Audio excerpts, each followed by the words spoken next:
Hello everyone. Civil सेवा में आप सबका स्वागत है। और जैसा कि मैंने आपसे प्रॉमिस किया था कि मंडे से आपकी क्लासेस होंगी, तो आज मंडे है और आपकी पहली क्लास है ये। तो आई होप कि आप लोग तैयार होंगे। और ये कोर्स बहुत ही ज़्यादा समय के लिए तो नहीं है, 1 महीने का है। इसमें मैंने जैसा कि आपको ब्रीफ में पहले ही बताया कि 12 महीने का पूरा आपको चीज़ें मिलेंगी। ठीक है, मैं बता दे रहा हूँ, 12 मंथ का आपको पूरा करेंट अफेयर मिलेगा। अभी तक मेरे हिसाब से साफ साफ दिख रहा होगा ये, और नहीं दिख रहा होगा तो वो भी बता दीजिएगा। 12 महीने का मिलेगा, जिसमें कि जनवरी 2023 से लेकर के दिसंबर 2023 तक का करंट अफेयर होगा।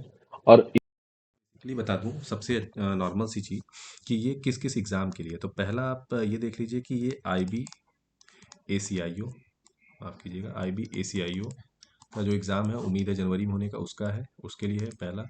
दूसरा जो है ये है सी एस आई आर, जो एग्ज़ाम अभी होने वाला है उसके लिए है। और तीसरा आर ओ फरवरी में होने वाला है, उसके लिए है। तो बेसिकली आप लोग इस पे तैयार हो जाइए, और मैं पूरा एक वास्ट कवर करूंगा, और बढ़िया ये पीडीएफ भी आपको टेलीग्राम चैनल पे मिल जाएगी। टेलीग्राम चैनल का लिंक मैं डिस्क्रिप्शन में दे दूंगा, और डिस्क्रिप्शन से आप जाके चैनल पे जाके आप वहाँ से ये पीडीएफ ले सकते हैं। ठीक है, तो आपको वहाँ पे पीडीएफ मिल जाएगा, पहली चीज़। दूसरी चीज़ कि मैं ये कहूँगा कि इसको सीरियसली लीजिएगा। ज़्यादा बड़ी तो क्लास नहीं होगी। एटलीस्ट मैं मेजर अगर मैं 50 टॉपिक रखता हूँ तो कोशिश करूँगा 200 से 250 चीज़ें आपको वहाँ पे पूरी मैं आपकी क्लियर कराऊँ।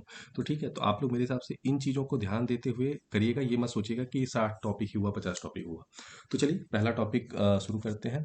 अब देखिए पहला टॉपिक क्या है ना, ग्रेटर स्कूप। ग्रेटर स्कूप क्या है ना, एक बर्ड स्पीसीज है। ठीक है, ये बर्ड स्पीसीज है, और जैसे कि मैं उसका आपको इमेज भी दिखा दे रहा हूँ, ये है। और बेसिकली ये लीस्ट कंसर्न में आता है। ठीक है, अब आते हैं ग्रेटर स्कूप के बारे में जानते हैं। ये देखिए क्वेश्चन कैसे बनते हैं। क्वेश्चन पूछ देगा ग्रेटर, पहले तो पूछ देगा ग्रेटर स्कूप है क्या। दूसरा आपसे पूछ देगा कि इसका दूसरा नाम क्या है, या उसको क्या बोला जाता है। तो इसको संदगमान बोला जाता है। ठीक है, बेसिकली मणिपुर में इसका यूज़ होता है। ये लोकटक लेक है ना मणिपुर में, जिसको कि आप जानते होंगे कि केबुल लामजू नाम से भी जाना जाता है। और अगर आपको ना पता हो तो केबुल लामजू आपको मैं बता दूं कि ये लोकटक लेक है, और ये संघाई डियर के लिए फेमस है। कौन से डियर के लिए फेमस है? संघाई डियर। ये आप अगर नहीं नोट किए हैं तो नोट कर लीजिएगा, संघाई डियर के लिए फेमस है। ठीक है, कहाँ है? मणिपुर में है। कितने क्वेश्चन इससे बने? पहला क्वेश्चन बनता है कि ग्रेटर स्कूप क्या है, तो ये बर्ड स्पीसीज है और लीस्ट कंसर्न है। ठीक है, दूसरा क्वेश्चन बनता है कि कहाँ पाया जाता है, तो ये पाया जाता है लोकटक लेक मणिपुर में। तीसरा इसका क्या बोलते हैं, लोकल नाम क्या है, तो लोकल नाम है संदगमान। और रेयर स्पीसीज है, लोकली इसको बोला जाता है। देखिए अगर मेरा प्रोनाउंसिएशन इसमें थोड़ा सा गड़बड़ होगा, क्योंकि लोकल में अलग अलग नाम होता है, तो उसके लिए माफ़ कीजिएगा। और दूसरा चीज़ कि ये क्या बोलते हैं कि मतलब यहाँ पे माइग्रेटरी है ना, मतलब वो उड़ के आता है, घूम टहल के आता है भाई, ऐसे समझो। ठीक है, एकदम नॉर्मल भाषा में। दूसरा चीज मैं आपको बताऊं, आर्कटिक और सब आर्कटिक में पाया जाता है। मतलब इससे क्या पता चलता है, ये ठंडे जगहों पे पाया जाता है। टुंड्रा रीजन में, ये ठंडे जगहों पे। टुंड्रा रीजन कौन सा होता है? टुंड्रा रीजन वो होता है जहाँ पे कि ठंडे हैबिटेट, मतलब जहाँ पे ठंडे, जैसे कि ये अगर मैं मैप में बताना चाहूँ, तो ये जो ऊपर का रसिया वाला पार्ट होता है ना, अगर देखेंगे आप, रसिया वाला पार्ट होता है, ये टुंड्रा उंड्रा रीजन होता है, तो वहां से आता है एक्चुअली। इसीलिए वहां पे आर्टिक रीजन है, सब आर्टिक रीजन है ऊपर के जोन में, जो ये वाला जोन होता है। ठीक है, मेरे हिसाब से ये चीज़ें कंफर्म हो गई आपको। ये पहला पॉइंट था। दूसरा कि ये IUCN के स्टेटस में लीस्ट कंसर्न है। ये बहुत इंपॉर्टेंट है, इस चीज़ को याद रखिएगा, बहुत बार पूछ देता है। तो इससे 3 से 4 क्वेश्चन आप दिमाग में रख के लिए कि ऐसे क्वेश्चन बन सकते हैं। अब आते हैं नेक्स्ट टॉपिक में। ये जनवरी का करंट अफेयर है, मैं आपको बेसिकली बता रहा हूँ, पहले तो ये चीज़ें जान लीजिए। अब मैं आता हूँ नेशनल डिजिटल यूनिवर्सिटी पे। नेशनल डिजिटल यूनिवर्सिटी के बारे में जानते हैं। ये बहुत ही मतलब कि एक बेसिक पॉइंट है, और इस पे कुछ पॉइंट जानना बहुत ज़रूरी है। बहुत डीप में मैं इसमें नहीं जाऊँगा, क्योंकि ये देखिए जनवरी का है, तो थोड़ा सा डीप में नहीं जाऊँगा। ऊपर ऊपर से चीज़ों को जानना ज़रूरी है, इसलिए मैंने इन चीज़ों को, टॉपिक को रखा है। तो देखिए क्या है ना, NDU national digital university university design किया गया है किस लिए? Higher education institute for providing online higher courses, higher education courses. अब हुआ क्या है ना, देखो चीज़ें 2020 के बाद डिजिटली बहुत ज़्यादा होने लगी है, माफ़ कीजिएगा, 2020 के बाद डिजिटली बहुत ज़्यादा होने लगी है। ठीक है, तो अब लोग इस पे थोड़ा सा फोकस करने लगे हैं कि कैसे डिजिटल चीज़ों को वो किया जाए। अब इसमें क्या क्या रखा जाएगा, क्या क्या फीचर होगा, ये इंपॉर्टेंट है। तो पहली चीज़ जान रखिए कि नेशनल डिजिटल यूनिवर्सिटी क्यों है? ऑनलाइन हायर एजुकेशन के लिए है। पहले तो ये क्वेश्चन बन जाएगा कि किस एजुकेशन के लिए है, तो कुछ लोग बोलेंगे प्राइमरी एजुकेशन, फिर दूसरा आएगा सेकेंडरी एजुकेशन, और तीसरा आएगा हायर एजुकेशन, या नन ऑफ दीज। तो आपको दिमाग में रखना है कि हायर एजुकेशन के लिए है। अब आते हैं नीचे, ये किस लिए है? Hub and spoken model. ठीक है, हब एंड स्पोकन मॉडल। दूसरा क्या है, किस टाइप का कोर्स याद करेगा, मतलब लॉन्च करेगा वो, सर्टिफिकेट लॉन्च करेगा, डिप्लोमा लॉन्च करेगा, डिग्री लॉन्च करेगा, ठीक है, इस टाइप के कोर्सेज लॉन्च करेगा। फिर अब क्या है, unlimited number of seat for every courses, मतलब सीट की लिमिट नहीं होगी, जितने लोग करना चाहते हैं कर सकते हैं। और तीसरा क्या होगा ना, कि ये एबीसी टाइप का होगा, ठीक है। अब बहुत सारी चीज़ों में आता है कि एबीसी क्या है। एबीसी का फुल फॉर्म होता है academic bank of credit. Academic मैं यहाँ पे लिख देता हूँ, एक second. Academic, academic bank of credit, ठीक है। तो ये समझ लीजिएगा, मैं थोड़ा सा राइटिंग थोड़ी सी मेरी बन नहीं पा रही है। एकेडमिक मैं यहाँ पे साफ साफ लिख देता हूँ, एकेडमिक बैंक ऑफ क्रेडिट, ठीक है। तो मेरे हिसाब से ये चीज़ें आपको क्लियर हो गई होंगी, ठीक है। तो यहाँ से नेक्स्ट पे आते हैं, बहुत ही ईजिली, इसको ज़्यादा जानने की ज़रूरत नहीं है, एबीसी टाइप आपको मैं बता दिया। अब आते हैं, बहुत ही मोस्ट इंपॉर्टेंट है, सॉलिटरी वेव, ठीक है। सॉलिटरी वेव बहुत ही इंपॉर्टेंट टॉपिक है, मैं आपको बता दूं। सॉलिटरी वेव बहुत इंपॉर्टेंट टॉपिक है, क्योंकि इससे क्वेश्चन डायरेक्ट बनेंगे। अब बात है Indian scientist report first evidence, ठीक है, first evidence of presence of S W Martin magnetosphere, ये इंपॉर्टेंट है, मार्टिन मैग्नेटोस्फीयर, ये ध्यान रखिएगा, with the help of data recorded by Marvin space craft of NASA. अब देखिए इसमें क्या क्या क्वेश्चन बन सकता है। सॉलिटरी वेव पहले तो किसने डिजाइन की, ये बन सकता है, मैं बेसिकली बताऊं तो। दूसरा आपको इसमें बनेगा कि क्या बोलते हैं, मार्विन का फुल फॉर्म क्या है। अब मैं आपको बता दूं मार्विन का फुल फॉर्म क्या है। तो पहले तो, उससे पहले ये जान लीजिए, पहले मैं एक बेसिक आपको आइडिया देता हूँ, फिर उसके बाद मार्विन पे आता हूँ। ठीक है। और इसको पहले तो, ये स्पेस क्राफ्ट बनाया किसने, नासा ने, ये इंपॉर्टेंट है सबसे ज़्यादा। दूसरा मार्विन स्पेस क्राफ्ट है, मार्विन का फुल फॉर्म क्या है, मार्स, ठीक है, एटमॉस्फेयर, एटमॉस्फेयर, मुझे एक रफ पेज भी रखना होगा यहाँ पे, एटमॉस्फेयर एंड वोलाटाइल इवोल्यूशन, ये आप लोग नोट कर लीजिएगा कहीं पे, ठीक है। क्या है, Mars, atmosphere and volatile evolution, ठीक है, ये चीज़ें आप ध्यान रखिएगा। अब ये चीज़ें होगी। अब एस डब्ल्यू क्या है ना, एक distinct electric field fluctuation bipolar and monopolar that follow amplitude phase relation, their shape and size are less affected during the propagation. अब होता क्या है ना, जैसे कोई भी वेव जब प्रोपोगेट करती है तो उसका शेप और साइज चेंज होता है, लेकिन ये जो वेव है ना, सॉलिटरी वेव है, इसका बहुत ही लेस चेंज होता है, मतलब बहुत ही मिनिमम आपको चेंजेस देखने को मिलेंगे, ठीक है। अगर आप बोलेंगे तो मैं पेन का कलर चेंज कर सकता हूँ, क्योंकि मुझे लगता है कि उससे थोड़ा सा इशू आ रही है, मतलब पेन से, ठीक है। तो अगर आपको दिक्कत समझ में आ रही है तो पेन मैं इस चीज़ को सही करूँगा, ठीक है। तो ये चीज़ें रही हैं। उसके बाद फिर बात कर लेते हैं, थोड़ा मैं कलर चेंज कर लेता हूँ पेन का। अब थोड़ा शायद मुझे लगता है ज़्यादा विजुअल होगा, और थिकनेस थोड़ा सा बढ़ा देता हूँ मैं, एक सेकंड दीजिएगा मुझे। थिकनेस मैं हल्का सा बढ़ा देता हूँ, ठीक है, ये कर देता हूँ। अब देखिए आपको समझ में आ रहा होगा, अब मैं मार्विन का आपको बता भी दे रहा हूँ, ठीक है। तो ये चीज़ें रही हैं अभी तक, मेरे हिसाब से थोड़ा सा स्लो चल रहा होगा, तो आप 2x पे भी देख सकते हैं, ठीक है। मार्स, मार्स, अब सही चल रहा है मुझे लगता है pin. Mars, atmosphere, atmosphere and volatile, spelling के लिए मत जाइएगा क्योंकि थोड़ा सा लिखने में अभी दिक्कत आ रही है, इवोल्यूशन, ठीक है। अब देखिए ये चीज़ें तो मैंने बता दी, तो इस चीज़ से ये चीज़ें हो मतलब आ सकती है। अब आते हैं मेन, जो थोड़ा सा एक हड़प्पा की खुदाई का कुछ चीज़ अभी रिसेंट मिला है, उसकी बात करते हैं। एक्सकवेशन एट जूना, जूना कटियार, कटिया विलेज, ये याद रखिएगा कहाँ हुआ है, जूना कटियार में। कहाँ पे है ये, कच्छ डिस्ट्रिक्ट, कहाँ का, गुजरात का। अब इसमें क्या क्या मिला है, ठीक है। Grave with skeleton remains, ceramic pots, ठीक है, क्रेमिक पॉट्स, अभी मैं उसका इमेज भी दिखाऊंगा, beaded jewellery and animal bones, ये तीन चीज़ें फोकस रखिएगा, कभी कभी क्वेश्चन डायरेक्ट पूछेगा क्या क्या मिला है। तो ये तीन चीज़ें मिली हैं, तीन स्टेटमेंट में आपको बन जाएगा। अब कब का है ये हड़प्पा, ये देखो प्री अर्बन हड़प्पा है, मतलब जब अर्बन कल्चर नहीं आया था ना प्री में, उसके पहले। ये है 3200 बीसी से लेकर के 2600 बीसी, मतलब आज के हिसाब से देखा जाए तो करीब करीब 52 साल से लेकर 5200 साल से लेकर के, ठीक है, 52, माफ कीजिएगा इस पे आ गया, 52 साल, 5200 से लेकर के 4700 साल तक।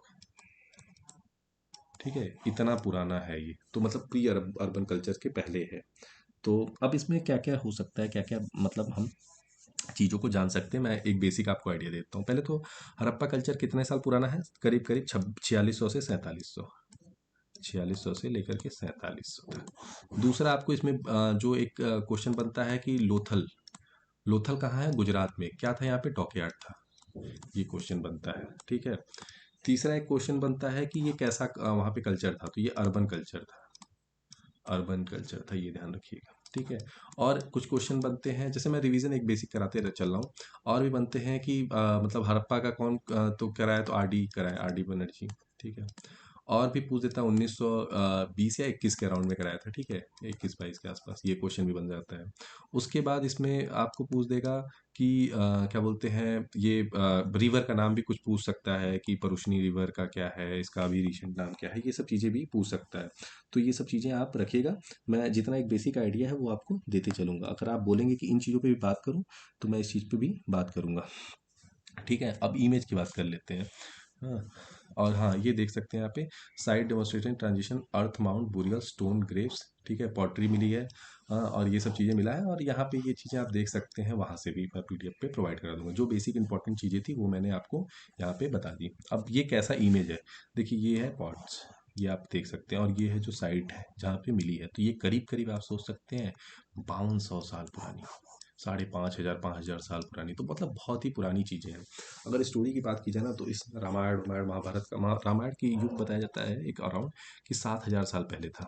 तो उसके हिसाब से आप समझ सकते हैं कि कितना पुराना है। ठीक है, अब आते हैं नालंदा महावीरा पे, नालंदा महावीरा पे आते हैं। नालंदा महावीरा में क्या हुआ था ना, बेसिकली कुछ चीज़ें तो पहले हम जान लेते हैं। एक एएसआई ने सर्वे किया है, एएसआई मतलब आर्कोलॉजिकल सर्वे ऑफ इंडिया ने डिस्कवर किया है दो 1200 साल पुराना miniature votive offered in fulfilment of vow stupa at Nalanda. मतलब एक स्तूपा, दो स्तूपा वहाँ पे फाउंड किया गया है नालंदा में, जो कि 1200 साल पुरानी है। अमूमन आज से देखा जाए तो सन 800 के ईस्वी में, ठीक है, एडी की बात कर ही रहे हैं। मतलब कितना पुराना आप अंदाजा लगा सकते हैं। स्तूपा का क्या होता है ना, संस्कृत में मतलब बोला जाता है फॉर ई, मतलब जो ऊपर का पार्ट होता है उसके लिए। जैसे आप जैसे भी स्तूप देखेंगे ना, तो ऊपर ऐसे बना रहता है, आप देखे होंगे। ठीक है, जैसे सांची में स्तूप है। ठीक है, सांची का स्तूप जिसे अशोका के टाइम पे माना जाता है बना था, ये भी जान लीजिए आप। और दूसरा चीज़ ये बता दूं कि तुड़वाया किसने था, पुष्यमुत्र शुंग ने, क्योंकि वो ब्राह्मण जाति से थे, तो उनको लगता था कि बुद्धिज्म को वो ना फैलने थे। तो शुंगा डायनेस्टी के पुष्यमुत्र शुंग थे जिन्होंने उसको तुड़वाया था। ठीक है, ये चीज़ें पर बनती हैं। Boreal structure containing Buddhist monk. ठीक है, अब मैं एक इमेज दिखा देता हूँ नालंदा का। नालंदा के बारे में आपको बेसिकली पता होगा कि धर्मपाल थे, जो कि उन्होंने शायद बनवाया था। और नालंदा यूनिवर्सिटी काफ़ी पुरानी यूनिवर्सिटीज़ में है, तक्षशिला के बाद। तक्षशिला उससे भी पुरानी है, ये गांधार रीजन में है अगर इंडिया का मैप देखा जाए। ठीक है, तो तक्षशिला बिहार में है, थोड़ा सा इमेज नहीं बन पा रही है। तो तक्षशिला यहाँ पे है, तक माफ कीजिए, नालंदा बिहार में है, और तक्षशिला अपना ये है कश्मीर वाले साइड में, कश्मीर के ऊपर था इस समय, गंधार वाले रीजन में, जो कि अफगानिस्तान में पड़ता है, उस वाले रीजन में था। और इसको बाद में बख्तियार खिलजी ने जला दिया था। फिर उसके बाद यहाँ पे बहुत सारी मतलब लाइब्रेरिया, मतलब जो थी किताबें उताबें, बहुत सारी प्रूफ थे, वो जला दिए गए थे।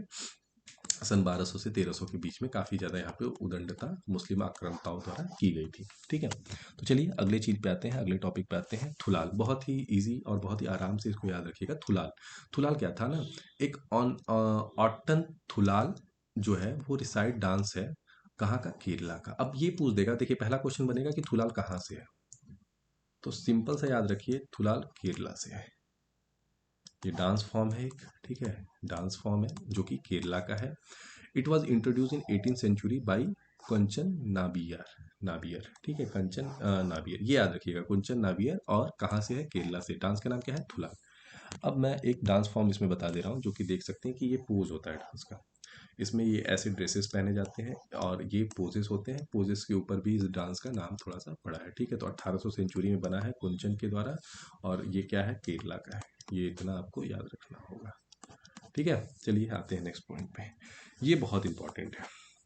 मैं इसलिए इसको इम्पोर्टेंट बोल रहा हूँ क्योंकि इससे क्वेश्चन बनते हैं पुराने क्वेश्चन जो होते हैं ना, कभी कभी आप देखेंगे कि आपको सुनने में आएगा कि एसएससी में पुराने क्वेश्चन पूछे या किसी भी एग्जाम में, तो ये पुराने क्वेश्चन ऐसे ही पूछे जाते हैं कि खेलो इंडिया हुआ, स्कीम्स हुए, इन्हीं सब चीज़ों से, इन्हीं सब टॉपिकों से पूछा जाता है।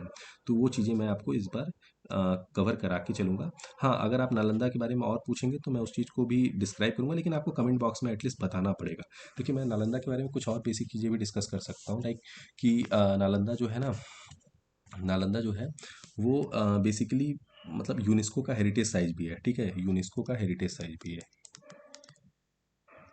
यूनेस्को का हेरिटेज साइट भी, थोड़ा सा मैं लिखने में दिक्कत आ रही है, यूनेस्को का हेरिटेज साइट है, ठीक है। उसके बाद ये 3rd century to 12th century बना था। गौतम बुद्धा महावीरा स्टे एट नालंदा, मतलब गौतम बुद्धा भी नालंदा में स्टे किए थे, गौतम बुद्धा, ठीक है। और 3 सेंचुरी से लेकर के 13 सेंचुरी के बीच में इसके अंदर बहुत सारी चीज़ें हुई, मैंने जैसा कि पहले आपको बताया है, ठीक है। और आपको पता होगा हुएन सॉन्ग के बारे में, हुएन सॉन्ग, हुएन सॉन्ग यहाँ पे आके रहे थे, हुएन सॉन्ग, आई सॉन्ग, ठीक है, आई सॉन्ग, ये सब लोग यहाँ पे आके रहे थे, ये चीज़ें आप जान लीजिए, ठीक है। और बहुत सारे चीज़ें इसमें रहा है। स्तूपा बिहार के लिए भी ज़्यादा फेमस था। और हम ये चीज़ें मैंने आपको बता दी। अब आते हैं खेलो इंडिया पे। खेलो इंडिया गेम जो था ना, ये कुछ फैक्टर मैं इसमें बता देता हूँ, याद रखिएगा। पहली चीज़ कि 2023 वाला हुआ कहाँ खेलो इंडिया, वो हुआ है भोपाल, मध्य प्रदेश में। और ये special mobile application has been launch to ensure the participants athlete coach and support staff, मतलब एक ऐप भी इन्होंने लॉन्च किया, ठीक है। अब इसमें क्या है ना, एज ब्रैकेट भी है 17 से 21 का। क्वेश्चन कई बार पूछ देता है कितने एज ब्रैकेट वाले खेलते हैं, 17 से 21 वाले खेलते हैं, पहली चीज़। ये कित कौन सी बार था, ये फिफ्थ टाइम था, फिफ्थ, ठीक है। नहीं, माफ़ कीजिएगा, 2018 में जो हुआ था ना, माफ़ कीजिएगा, 2018 में न्यू दिल्ली में हुआ था। और ये चीज़ें हुई थी फर्स्ट टाइम इन हिस्ट्री, ठीक है। वाटर स्पोर्ट जो है ना, एक चीज़ याद रखिएगा इसमें कि वाटर स्पोर्ट जो था इसमें इंट्रोड्यूस हुआ था, ठीक है, वाटर स्पोर्ट पहली बार आया है। तो ये भोपाल में हुआ था, मध्य प्रदेश में। हाँ, मोबाइल ऐप लॉन्च किया गया था। और 2000 मतलब अंडर 17 से लेकर के 21 साल के बच्चे इसको ज़्यादा, मतलब ये अंडर उतना गेम होता है। ये इतनी बेसिक इन्फॉर्मेशन थी। अब आते हैं देखो पीएम स्वनिधि पे। पीएम स्वनिधि बहुत इंपॉर्टेंट है। पीएम स्वनिधि इसलिए इंपॉर्टेंट है क्योंकि ये एक स्कीम हमेशा न्यूज़ में रहती है, और इस पे कुछ ना कुछ हमेशा क्वेश्चंस बनते रहते हैं। अब जैसे देखिए पीएम स्वनिधि का पहले तो आपको पता होगा ना फुल फॉर्म। पीएम स्वनिधि क्या है, स्ट्रीट वेंडर आत्मनिर्भर भारत की बात है, पीएम, ठीक है। Recently government has extended deadline, पहले जो था इसका मतलब वो लिमिट वो कम थी, उसको उन्होंने बढ़ा के इसको क्या कर दिया 2024 में। तो अब इसमें क्या क्या क्वेश्चन बनता है, पहला कि ये कब शुरू हुआ, तो ये कब शुरू हुआ, ये मिनिस्ट्री ऑफ, किस मिनिस्ट्री के द्वारा शुरू हुआ है, ministry of housing and urban affair के द्वारा हुआ है, ministry of housing and urban affair द्वारा हुआ है। कब हुआ है, पीएम स्ट्रीट वेंडर निधि 2020 में हुआ है, ठीक है। ये चीज़ें आपको याद रखनी होगी। अभी इसको क्या किए हैं, एक्सटेंड कर दिए हैं 2024 तक। अब इसमें ऑब्जेक्टिव क्या है, ये इंपॉर्टेंट है। इसमें क्या करते हैं ना, कैपिटल लोन देते हैं 10,000 का। किसको, जो स्ट्रीट वेंडर हैं, जैसे आपके आसपास जो गुलगप्पा लगाते हैं, ठेला लगाते हैं, पकौड़ियाँ बेचते हैं, ये सब चीज़ें जो छोटे छोटे स्ट्रीट सब्जी बेचते हैं, फल बेचते हैं, फ्रूट्स बेचते हैं, इन लोगों के लिए गवर्नमेंट ने क्या किया, जब कोविड आया तो उनको समझ में आया कि भाई दिक्कत आएगी इनको भी अपना स्ट्रीट शुरू करने में से फिर से। तो उन्होंने क्या किया, 10,000 रुपये का लोन टाइप का दे दिया। अब उस लोन को आपको चुकाना होगा, और लेकिन फिर दोबारा भी आप लोन ले सकते हैं, ठीक है। ये सब चीज़ें की, और डिजिटल कर दिया इस चीज़ से, जैसे डिजिटल इंडिया का भी प्रमोशन हो गया। आप देखेंगे अब हर जगह क्यूआर कोड मिलता है, क्यूआर कोड में 3 ऐसे ऐसे डॉट होते हैं, ये नोटिस कर लीजिएगा। कभी कभी क्वेश्चन ये भी पूछ देता है कि कितने क्यूआर कोड में डॉट होते हैं, क्यूआर का फुल फॉर्म भी क्या होता है, ये भी मुझे कमेंट बॉक्स में आप बताएंगे, ठीक है, क्यूआर का फुल फॉर्म भी। तो ये बेसिक चीज़ें हैं। अब मैं आता हूँ कि पीएम स्वनिधि के बारे में मुझे लगता है बेसिक आपको आइडिया हो गया होगा। अब मैं आता हूँ अगले टॉपिक पे, जो कि है एशियन पैसिफिक पोस्टल यूनियन। ये इसलिए न्यूज़ में था, अप्पू इसको बोला जाता है, इसका सिंबल ये होता है, इसलिए न्यूज़ में था क्योंकि इंडिया को क्या हुआ है ना, इसका चार्ज मिला है। जनरल सेक्रेटरी अप्पू, इंडिया का टेन्योर जो है 4 साल का इसको मिला है इंडिया को, कि अब 4 साल तक जो सेक्रेटरी जनरल होंगे वो इंडिया की तरफ से चुने जाएंगे या होंगे, ठीक है।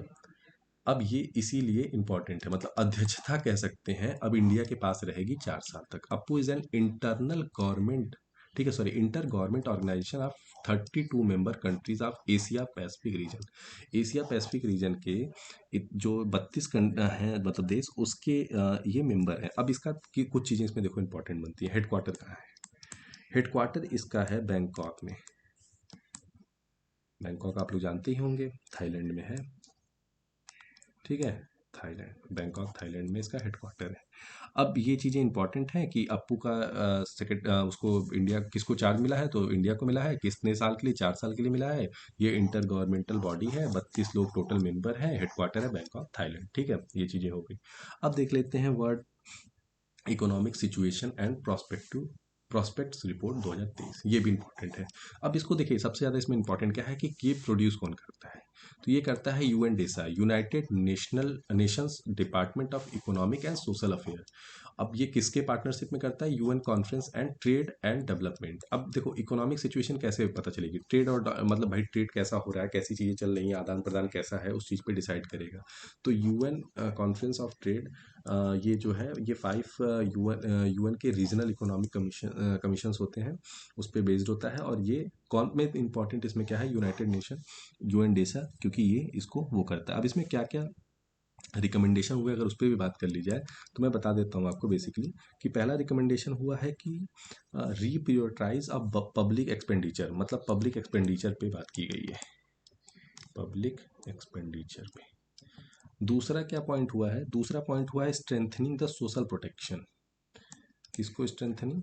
Strengthening social protection. थोड़ा राइटिंग पे मत जाइए क्योंकि राइटिंग थोड़ा सा अभी बन नहीं पा रही है पेन टैप पे मेरे। और लास्ट है स्ट्रेटेजिक पब्लिक इन्वेस्टमेंट, सॉरी यहाँ पे लिख दे रहा हूँ इन्वेस्टमेंट। ठीक है, इन्वेस्टमेंट इन एजुकेशन। ठीक है, ये चीज़ें रही हैं। तो ये 3 चीज़ें रही हैं जो कि बेसिकली रही हैं कि strategic education investment, strengthening the social protection और पब्लिक एक्सपेंडिचर पे बात की गई है। कौन वर्ल्ड इकोनॉमिक सिचुएशन को पब्लिश करता है? यूएन डेसा करता है। अब इसमें ये भी है कि इसमें क्या क्या मद्देनजर रखे हैं? कोविड पैंडेमिक वार को भी रखे हैं, ठीक है, इकोनॉमिक को देखते हुए।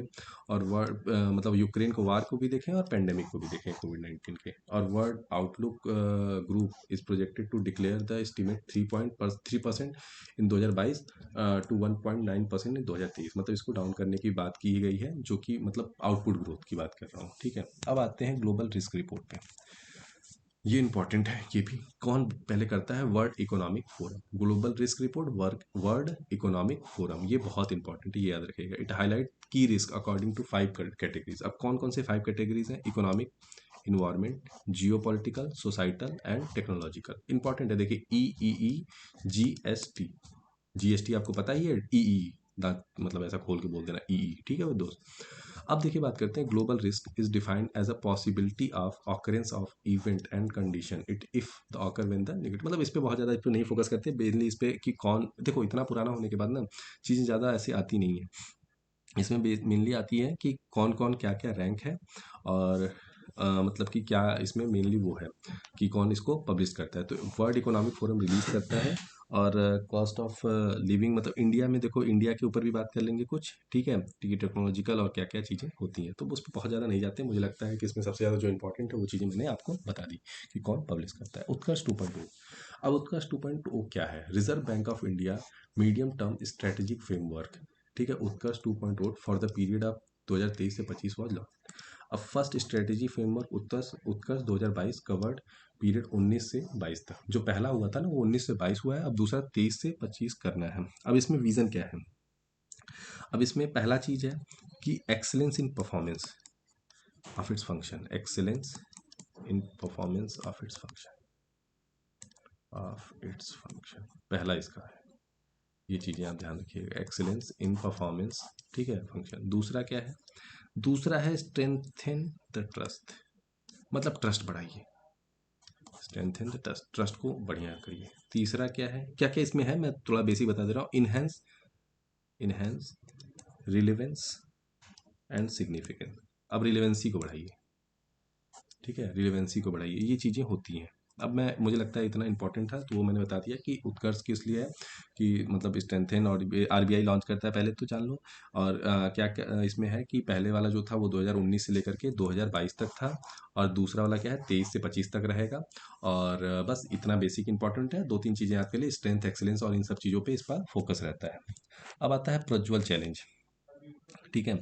अब प्रज्वल चैलेंज क्या है, इसको कौन लॉन्च करता है ये इंपॉर्टेंट है। Ministry of rural development under the Deendayal Antyodaya Yojana, इसलिए ध्यान रखिएगा। National rural livelihood mission, DAY NRL, to invite ideas solution action that can transform rural economy. Basically ये क्यों है, रूरल इकोनॉमी को ट्रांसफॉर्म करने के लिए प्रज्वल चैलेंज, ये ध्यान रखिएगा। Ideas are invited from the individual, social entrepreneur, ठीक है, मतलब enterprises, startup, private sector, civil society, इन चीज़ों पे ये इसका इनविटेशन है और इस पे इसका फोकस है। ठीक है, ये चीज़ें हो गई। अब देखिए मैं IBACIO को लेकर के थोड़ा सा फोकस्ड अगर बात करूँ तो डिफेंस के क्वेश्चन बहुत आते हैं, इसलिए मैं 4 से 5 पॉइंट हमेशा हर मंथ में 10 पॉइंट से जितने भी डिफेंस के होंगे ना उसको अच्छे से कवर करूंगा, क्योंकि जो 20 क्वेश्चन है ना उसमें 5 क्वेश्चन तो एटलीस्ट 5 से 10 क्वेश्चन डिफेंस के आने चाहिए, जो मेरा मतलब अभी तक का एनालिसिस करता है, तो मैं उस चीज़ पे बात करता हूँ। ठीक है। अब ये देखिए है क्या। ठीक है, आईएनएस वजीर। आईएनएस वजीर की बात कर ले अगर, तो फिफ्थ स्कॉर्पियन क्लास सबमरीन है आईएनएस वजीर, was compromise into Indian navy. ठीक है, मतलब कमीशन हो गया है इंडियन नेवी में। ये फिफ्थ स्कॉर्पियन क्लास सबमरीन है आईएनएस वजीर। आईएनएस वजीर लॉन्च कब हुआ है 2020 में। It is among the 6 submarine. ठीक है, ध्यान दीजिएगा उन 6 सबमरीनों में है। और ये किस में आता है, प्रोजेक्ट 75 के अंडर में आता है, at Mazagon dock shipyard limited MDL in Mumbai under the collaboration with Naval Group of France. ठीक है। अब ये बिल्ड कहाँ हुआ है आपको बता दूं, मुंबई में हुआ है। और किसके उससे संबंध से, फ्रांस से। तो इसमें क्या क्या क्वेश्चन बन सकता है, ये कौन से नंबर पे आता है, तो फिफ्थ नंबर पे आता है। पहली चीज, किस प्रोजेक्ट के अंतर्गत बना है, तो 75। और 75 प्रोजेक्ट कब बना है, 75 प्रोजेक्ट बना है सन 2005 में। ठीक है, मतलब जो स्टार्टिंग हुई थी इसकी डिजाइन की। तो ये प्रोजेक्ट 75 जो है वो 2005 का है। 2020 में आइनस वजीर लॉन्च हुआ था। कौन कौन किया था, तो ये माफ कीजिएगा, लॉन्च जो है था फ्रांस और इंडिया में किया गया था। इंडिया में कौन सा था, Mazagon dock ship building limited MDL।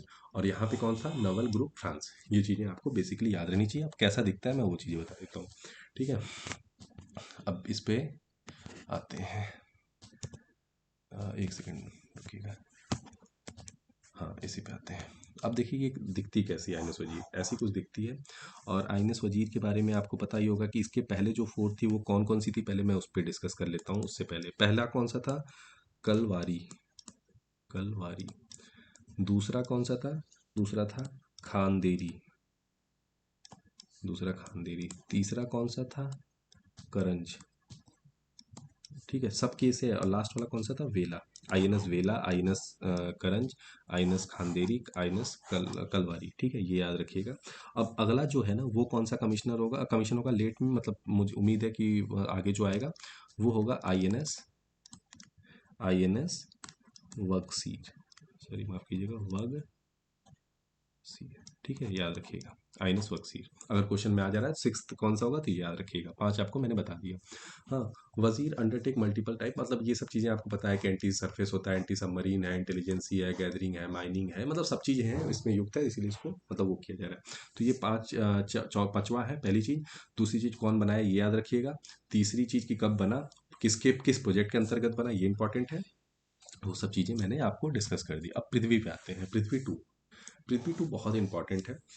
इसको किसने बनाया है, कैरिड आउट, मतलब जो सक्सेसफुली जो लॉन्च किया है पृथ्वी टू को, डीआरडीओ ने किया है। ये सबसे इंपॉर्टेंट क्वेश्चन है, पृथ्वी टू को किसने लॉन्च किया है, डीआरडीओ ने। डीआरडीओ का फुल फॉर्म क्या है, defence research and development organisation, DRDO. अब देखिए इसमें क्या है, मिसाइल वाज पावर्ड। ठीक है, missile was powered by light propulsion twin engine has range around 350 kilometre तक का रेंज है, और कैन कैरी 500 से लेकर के 1000 किलो का वजन। ठीक है, अब मतलब इतना भार लेके भी चल सकता है। ये बहुत बड़ा इंपॉर्टेंट मतलब पॉइंट है। दूसरी चीज़, अब मैं बता दूं कि मिसाइल, अब मतलब कौन कौन सी और सी मिसाइलें हैं जैसे दिमाग में उसको रख लीजिएगा। एक होती है अग्नि, आपको पता होगा। दूसरी है त्रिशूल। त्रिशूल। तीसरी है आकाश। आकाश। और चौथी कौन सी है, चौथी है नाग। ठीक, ये चीज़ें आपको याद रखनी होंगी। तो अब आते हैं अगला, समुद्र मिशन। ये भी बहुत फोकस चल रहा है। ये है, देखिए इसका इमेज है जो कि आपको दिख रहा होगा यहाँ पे। ये किसका इमेज है? पृथ्वी का, ठीक है। It is use to advance inertial navigation system to strike the set target, ठीक है। सेट जो टारगेट होता है उस पर वो धड़ाम से मार देता है भाई, ऐसे ही समझ लो, ठीक है। अब आते हैं समुद्रयान पे। समुद्रयान भी इंपॉर्टेंट है। समुद्रयान क्या है? समुद्रयान मिशन जो है ना, वो बेसिकली जो है aim to develop self propelled manned submarine, ठीक है। सॉरी, हाँ, सबमरीन मिसबल है, मतलब मत्स्य जो योजना चली थी 6,000, मत्स्य 6,000 उसमें आता है, ठीक है। अब इसमें क्या है ना, 6,000 डेप्थ पे डीप ओशियन में क्या क्या हो रहा है उसको एक्सप्लोर करने का क्या है, ध्यान है। दिमाग रखिएगा कि समुद्र मिशन किस लिए है? 6,000 मीटर नीचे, मतलब 6 किलोमीटर नीचे जाके वो समुद्र में क्या क्या चल रहा है उसके वो पता करता है। वो उसको क्या बोलते हैं? मत्स्य 6,000, ठीक है। मत्स्य 6,000 इज बीइंग डेवलप बाई, कौन डेवलप कर रहा है? National institute of ocean technology Chennai. ये याद रखिएगा, सबसे इंपॉर्टेंट है। मत्स्य किसके अंडर है? मत्स्य 6,000। और उसके अंदर कौन सा मिशन है? समुद्रयान। समुद्रयान किसके अंदर है? मत्स्य के, ये ध्यान दीजिएगा, ठीक है। अब आते हैं इधर, और ये देखिए इसकी इमेज है कुछ, हाँ। और मिनिस्ट्री ऑफ अर्थ साइंस भी इसमें जुड़ा हुआ है डीप ओशियन के साथ, ठीक है। चेन्नई की जो संस्था है उसके बाद मिनिस्ट्री ऑफ अर्थ ओशियन भी है। तो ये 6,000 मीटर नीचे जाके चीज़ों को शुरू करेंगे। अब आते हैं first all India annual state ministerial conference कहाँ हुआ। अब मैं आपको बता दे रहा हूँ कि सबसे इंपॉर्टेंट है वाटर विजन @47 हुआ कहाँ? भोपाल में। अब इसमें बहुत ज़्यादा मैं डीप में जाना नहीं चाहता हूँ। अगर आपको पीडीएफ रखी हुई है, अगर आपको पढ़ना होगा तो पढ़ लीजिएगा। री use of treating water said, national framing of sedimentation of management, तो ये सब चीज़ें आपको बेसिकली ये आपको वहाँ से मिल जाएंगी। लेकिन मेरे हिसाब से बहुत ज़्यादा मत जाइएगा। ये याद रखिएगा कि वाटर विजन @47 हुआ कहाँ? भोपाल में हुआ। ये आपको दिमाग में रखना होगा, ठीक है। आते हैं हम नील कुरुंजी की बात।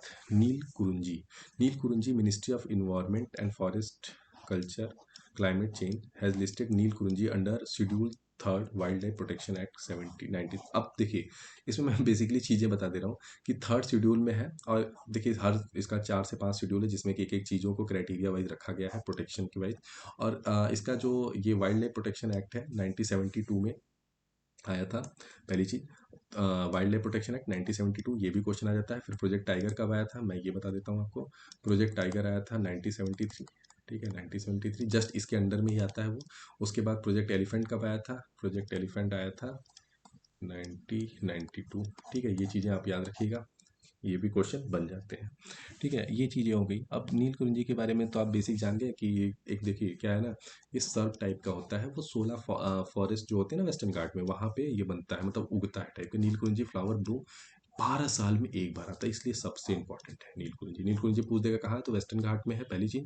दूसरी चीज़ 12 साल में एक बार होता है। और थर्ड शेड्यूल में है ये वाइल्ड लाइफ प्रोटेक्शन एक्ट के। ब्लू कलर का होता है, मैंने इमेज आपको दिखा दी, नीलगिरी की हिल में मिलता है, हाँ। और ब्लू माउंटेन भी बोला जाता है। ये देखिए कुछ ऐसा इमेज बनता है, ठीक है।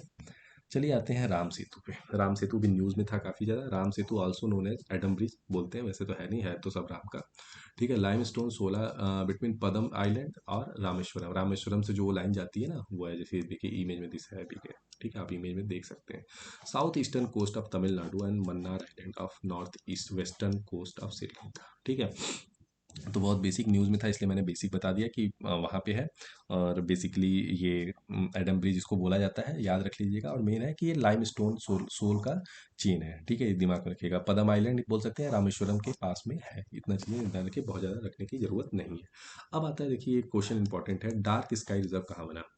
तो देखिए 2-3 चीज़ें हैं इसमें, वो चीज़ें आप कर सकते हैं दिमाग में। तो ये देखिए ताला कावेरी एक कोगागू डिस्ट्रिक्ट है कर्नाटका में, वहाँ पे इमर्ज हुआ था साउथ इंडिया हेल्ले में, ठीक है। अब dark sky is designation given to public और प्राइवेट लैंड विथ एक्सेप्शनल और डिस्टिंग्विश क्वालिटी स्टार्ट नाइट, ठीक है, starry night and nocturnal environment that is specifically protected. ये याद रखिएगा। तो मैं बहुत ज़्यादा तो नहीं बताऊंगा, ये चीज़ें बता दे रहा हूँ कहाँ बना है। तो Hanle Ladakh is India first dark sky reserve. कहाँ पे है? पहला हेनले लद्दाख में डार्क स्काई रिजर्व बना है, ये देख सकते हैं इमेज इसकी। तो ये सबसे इंपॉर्टेंट इसमें यही क्वेश्चन रहेगा कि कहाँ पे बना है, तो लद्दाख में बना है, ये याद रखिएगा आप लोग, ठीक है। अब आते हैं अगले टॉपिक पे, new type of plateau. A rare low latitude basalt plateau has been discovered in Thane region of western Ghat Maharashtra. ये याद रखिएगा, नया प्लेटू बना है कहाँ पे? Thane region of western Ghat Maharashtra. It is the fourth type of plateau to be identify in the region, previous three are laterite at high and low altitude and basalt at high altitude. ठीक है, अब ध्यान रखिएगा कि ये क्या है, एक rare low altitude basalt plateau है। दिमाग में ये रख लीजिएगा, कौन सा? थाने के वेस्टर्न घाट में मिला है। ये दिमाग में रख लीजिएगा, इससे ज़्यादा इसमें जानने की जरूरत नहीं है। अब आते हैं भारत ओएस। भारत ओएस एक ऐप है Android open source. Open source क्या होता है मैं बेसिकली बता दूं, ओपन सोर्स जिसपे सब लोग जा सकते हैं। जैसे कि वहाँ पे क्या है ना, कुछ ऐसा बंदिशें नहीं है, पैसा नहीं लगता या कुछ चीज़ें ऐसी नहीं होती, वो सबके लिए ओपन होती है। तो भारत ओएस एक ओपन सोर्स है based on operating system with no Google app और सर्विस। कोई गूगल ऐप सर्विस आपको उसके लिए नहीं चाहिए एंड्रॉयड सर्विस होते हुए। ठीक है, एंड्रॉयड का ओपन प्रोजेक्ट है। इट इज़ डेवलप्ड बाई, ये याद रखिएगा, हाँ ठीक है, JandK operation private limited, non profit organisation incorporated with IIT Madras. IIT Madras के साथ मिलके JandK operation private limited ने भारत ओएस ऐप बनाया है, जो कि ओपन सोर्स ऐप है। ये दिमाग में रख लीजिए। और कुछ यूं ही इसका ये है, तो आप देख सकते हैं आईआईटी मद्रास और यहाँ ने बनाया है, और हाईली सिक्योर फीचर है। ठीक है, और इतना चीज़ें आप दिमाग में रख लीजिए भारत ओएस के बारे में। ये भी आपको न्यूज़ में था, तो कभी कभी पूछ देता है भारत ओएस क्या है। अब आते हैं वर्ल्ड स्पेशल रिपोर्ट। ठीक है, world special report 2023। It is a flagship publication of a department of economic and social affair of united nation secretariat. अब इसको कौन बनाता है, तो मतलब लॉन्च करता है, पब्लिश करता है, तो वो होता है department of economic and social affair of united nation secretariat. ये दिमाग रख लीजिए। Report build on framework of Madrid international plan and action ageing MIPAA. तो ये बेसिक है, कौन पब्लिश करता है ये रखिए आप। अब एक क्वेश्चन इसमें बनता है ना, ये इंपॉर्टेंट है। अब कभी कभी बन जाएगा सी बाई 2022 E3 ZTF, ये क्या है? तो ये ध्यान रखिए कि कॉमेट है। ठीक है, रिसेंटली डिस्कवर किया गया है। Comet will appear first time in the 50,000 साल में पहली बार है। मतलब अब हमें पता ही नहीं था, हम थे ही नहीं उसके पहले, समझ लो ऐसा हुआ। Comet are frozen and left over from the formation of solar system 4,500 billion, मतलब 4,500 billion year ago, composed a डक रॉक एंड आइस। मतलब उतना पुराना टाइप का फ्रोजन था। ठीक है, तो वो चीज़ें मत दिमाग में रखिए। मैं तो आपको एक बेसिक सजेशन दूंगा कि ये कहाँ पे हुआ था, कब हुआ था, ये दिमाग में रख लीजिए। ठीक है, इस समय पे हुआ था और कहाँ पे हुआ था, ये चीज़ें दिमाग में बस रख लीजिए। इससे ज़्यादा जाने की नहीं जरूरत है, मैं एक इमेज आपको प्रोवाइड कर दे रहा हूँ कि ऐसा दिखता था। अब आते हैं इम्यून इम्प्रिंटिंग। ये इंपॉर्टेंट है कि इम्यून इम्प्रिंटिंग जो टर्म है क्या। Recently scientific study has found that immune imprinting can make bivalent booster less effective. booster less effective. Bivalent booster are the variant specify booster sort of vaccine to develop better immunity. Actually क्या है ना, better immunity के लिए किया गया था, लेकिन ये लेस इफेक्टिव है। ये इंपॉर्टेंट है। ठीक है, इससे ज़्यादा मत जानिए। इम्यून इम्प्रिंटिंग मतलब आपकी इम्यूनिटी को बढ़ाने के लिए बात की गई थी, लेकिन उस चीज़ पे हो नहीं। Immune imprinting is a tendency of body to repeat its immune response based on the memory of the first infection through the infection of vaccination. अब इसमें होता क्या है ना इम्यून इम्प्रिंटिंग में, जैसे क्या हुआ कि आपने पहली बार वैक्सीन लिया। ठीक है, मान लीजिए कोई वैक्सीन ले लिया। ठीक है, मान लीजिए कोविन ले लिया आपने। कोविन लिया आपने, तो अब वैक्सीन मतलब जैसे क्या होता है, वैक्सीन नहीं लिया, जैसे मान लो आपको सर्दी हुआ, आपको सर्दी जुकाम हुआ या फीवर हुआ। अब फीवर में क्या हुआ, आप ठीक हो गए, आपके बॉडी को पता चल गया कि इस तरह से ठीक करना है इस चीज़ को, ये प्रॉब्लम आई। तो क्या होता है ना, जैसे हमारी बॉडी में भी बैठे रहते हैं लड़ने के लिए। अब उनको पता चल जाता है कि किसी से कैसे लड़ना है। तो जब दूसरी बार चीज़ें होती हैं तो भी वो जानते हैं लड़ना। वो चीज़ें यहाँ पे इम्यून इम्प्रिंटिंग में क्या हुआ है, रिस्पॉन्स थोड़ा सा डाउन हो रहा है। ठीक है, मतलब जो अभी इस वैक्सीन में हुआ है। ठीक है, उस चीज़ पे बात की गई है। लेकिन इम्यून इम्प्रिंटिंग क्या होती है, इम्यून इम्प्रिंटिंग बेसिकली यही चीज़ होती है कि आपको वो तैयार रखता है दूसरे पुराने मेमोरी के बेस पे कि इससे लड़ना कैसे है। उसी को बोलते हैं इम्यून इम्प्रिंटिंग। ठीक है, तो ये रही आज की क्लास। मुझे लगता है आपको बेसिकली पूरी चीज़ें समझ में आई होंगी। करीब करीब मैंने 25 से 30 पॉइंट के ऊपर आपको डिस्कस किया, और मुझे लगता है कि अगर आपको पसंद आया होगा तो ये पीडीएफ जो है आपको मिल जाएगा टेलीग्राम चैनल पे, तो वहाँ से आप डाउनलोड कर सकते हैं। बाकी और भी किसी चीज़ की क्वेरी हो तो आप कमेंट बॉक्स में बता सकते हैं, मैं आपके लिए पूरे मेहनत कर रहा हूँ। बाकी आपका एक काम है कि सब्सक्राइब कर लीजिए चैनल को और मैक्सिमम शेयर कर लीजिए। ठीक है, तो मिलते हैं नेक्स्ट क्लास में, तब तक के लिए धन्यवाद।